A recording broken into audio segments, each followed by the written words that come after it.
ഉത്തരമലബാറിൽ ആദ്യമായി അത്യാധുനിക EST ചികിത്സ വിജയകരമായി നടത്തി കണ്ണൂർ കിം ശ്രീചന്ദ് ഹോസ്പിറ്റൽ. ശസ്ത്രക്രിയ കൂടാതെ വൻകുടലിലെ വലിയ പോളിപ്പുകൾ നീക്കം ചെയ്താണ് ഈ ചികിത്സ. 68 വയസ്സുള്ള വയോധികയ്ക്കാണ് EST ചികിത്സ വിജയകരമായി നടത്തിയത്. 68 വയസ്സുള്ള വയോധികയ്ക്ക് വൻകുടലിൽ 3 പോളിപ്പുകൾ കണ്ടെത്തിയിരുന്നു. അതിലൊന്നിന് 4.5 സെന്റിമീറ്റർ വലിപ്പവും മറ്റൊന്നിന് 3 സെന്റിമീറ്റർ വലിപ്പവും മൂന്നാമത്തേതിന് 2 സെന്റിമീറ്റർ വലിപ്പവുമായിരുന്നു. പരിശോധനകളിൽ ക്യാൻസർ മറ്റ് ഭാഗങ്ങളിലേക്ക് പടർന്നിട്ടില്ലെന്ന് കണ്ടെത്തി. ബയോപ്സിയിൽ അപകട സാധ്യതയുള്ള വളർച്ചയാണെന്ന് സ്ഥിരീകരിച്ചു. സാധാരണ ഇത്തരത്തിലുള്ള സാഹചര്യങ്ങളിൽ ശസ്ത്രക്രിയ നടത്തി വൻകുടലിന്റെ ഭാഗം നീക്കം ചെയ്യേണ്ടി വരും. എന്നാൽ EST ചികിത്സയിലൂടെ ശസ്ത്രക്രിയ ഇല്ലാതെ തന്നെ പോളിപ്പുകൾ മുഴുവനായും നീക്കം ചെയ്യാൻ സാധിച്ചു. ഇതിലൂടെ ശരീരഭാഗങ്ങൾ സംരക്ഷിക്കാനും വേദന കുറയ്ക്കാനും ആശുപത്രിവാസം കുറയ്ക്കാനും വേഗത്തിൽ സുഖം പ്രാപിക്കാനും സാധിക്കും. ജനറൽ അനസ്തേഷ്യയിലാണ് പോളിപ്പുകൾ നീക്കം ചെയ്തത്. ചെറിയ പോളിപ്പ് ഹോട്ട് സ്നെയർ പോളിപെക്ടമി വഴിയും നീക്കം ചെയ്തു. ചികിത്സയ്ക്ക് ശേഷം രോഗി സുഖം പ്രാപിച്ച് ആശുപത്രിയിൽ നിന്ന് ഡിസ്ചാർജ് ചെയ്തു.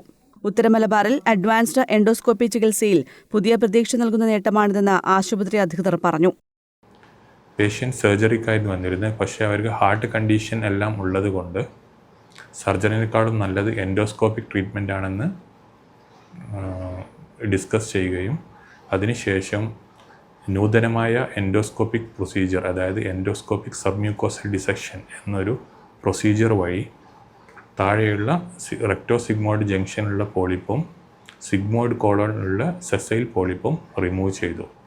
അതിനുശേഷം ഹോട്ട് സ്നെയർ പോളിപെക്ടമി വഴി സിഗ്മോയിഡ് കോളനിലുള്ള പിഡങ്കുലേറ്റഡ് പോളിപ്പും റിമൂവ് ചെയ്തു. ഈ പ്രൊസീജിയർ ചെയ്യുന്നത് കൊണ്ട് പേഷ്യൻറ്റിന് ഹോസ്പിറ്റൽ സ്റ്റേ വളരെ കുറക്കാനും പോസ്റ്റ് ഓപ്പറേറ്റീവ് മോർബിഡിറ്റി കുറക്കാനും അതുപോലെ ഏർലി ഡിസ്ചാർജും ചെയ്യുന്നതിനും സർജറിക്ക് ശേഷമുള്ള റെസ്റ്റുകളും കാര്യങ്ങളും കുറക്കുന്നതിനും സാധിച്ചു. കിം ശ്രീചന്ദ് ആശുപത്രിയിലെ ഗ്യാസ്ട്രോ വിഭാഗം ഡോക്ടർമാരായ doctor Jijo Varghese, doctor Yasid, doctor Gaurav, doctor Samesh Padman, doctor Jaison Thomas എന്നിവർ ചേർന്നാണ് ചികിത്സയ്ക്ക് നേതൃത്വം നൽകിയത്. അനസ്തേഷ്യ വിഭാഗത്തിൽ ഡോക്ടർ അശ്വലും പങ്കുചേർന്നു.